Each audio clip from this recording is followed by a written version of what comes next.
പ്രിയ പ്രേക്ഷകരെ, തോരാത്ത മഴയത്തും സമൂഹ നന്മയ്ക്കായി സമയം നീക്കിവെച്ച കുഞ്ഞോഴി എന്ന നന്മമരത്തെക്കുറിച്ചാണ് ഇന്ന് വീഡിയോ. പലർക്കും അത് സാധ്യമല്ലെന്ന് മാത്രമല്ല, വിചാരിച്ച് തന്നെ കുളിരേകും. എന്നാൽ കൂളിമാട്ടെ കുഞ്ഞോയി എന്ന പൊതുപ്രവർത്തകൻ ശനിയാഴ്ച ഇന്നലെ ഇടമുറിയാത്ത മഴയിലും തണുപ്പും ഒന്നും പ്രശ്നമാക്കാതെ കൂളിമാട് പാലം വൃത്തിയാക്കി ജനമനസ്സുകളിൽ ശ്രദ്ധ നേടുകയായിരുന്നു. അതിൻ്റെ വീഡിയോ ആണ് നമ്മളിപ്പോൾ കണ്ടുകൊണ്ടിരിക്കുന്നത്.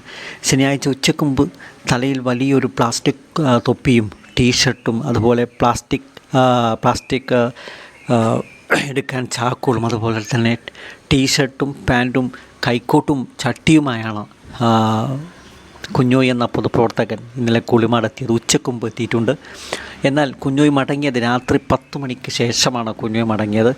പാടത്തിൻ്റെ 2 ഭാഗത്തെ അടിഞ്ഞുകൂടിയ അല്ലെങ്കിൽ സന്ദർശകർ വലിച്ചെറിഞ്ഞ പ്ലാസ്റ്റിക് കുപ്പികൾ പെറുക്കി ആദ്യം ചാക്കിൽ കെട്ടുകയായിരുന്നു. പിന്നീടാണ് മണൽ ചട്ടിയിലാക്കി അദ്ദേഹം ശുചീകരിച്ചത്. ഇരുവഞ്ഞും ചാലിയാറും സംഗമിക്കുന്ന ഇടമായതിനാൽ ധാരാളം പേർ ഈ പാലം കാണാൻ വന്നിരുന്നു. സന്ദർശകർ ഏറെ വന്നിരുന്ന ഒരു പാലമാണിവിടെ. സന്ദർശകർ അതുകൊണ്ട് തന്നെയാണ് ഇത് വൃത്തിയാക്കാൻ കുഞ്ഞോയി തയ്യാറായതും. പിന്നെ മണൽ ചട്ടിയിലാക്കി കോരിയെടുക്കുകയായിരുന്നു കുഞ്ഞോയി ചെയ്തത്. അതുപോലെ ആദ്യം പ്ലാസ്റ്റിക് കുപ്പികളെല്ലാം കോരി എടുത്ത് ചാക്കിലാക്കി വയ്ക്കുകയായിരുന്നു. മപ്രം മുതൽ കൂളിമാട് വരെ കുഞ്ഞോയി ഇത് വൃത്തിയാക്കിയിട്ടുണ്ട്.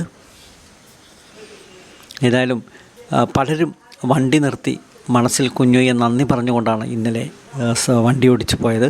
ഇത്തരം നന്മ മരങ്ങളാണ് നമുക്കുണ്ടാവേണ്ടതെന്നും ഓരോ നാട്ടിലും ഉണ്ടാകുന്നതെന്നും പലരും പറയുന്നുണ്ടായിരുന്നു.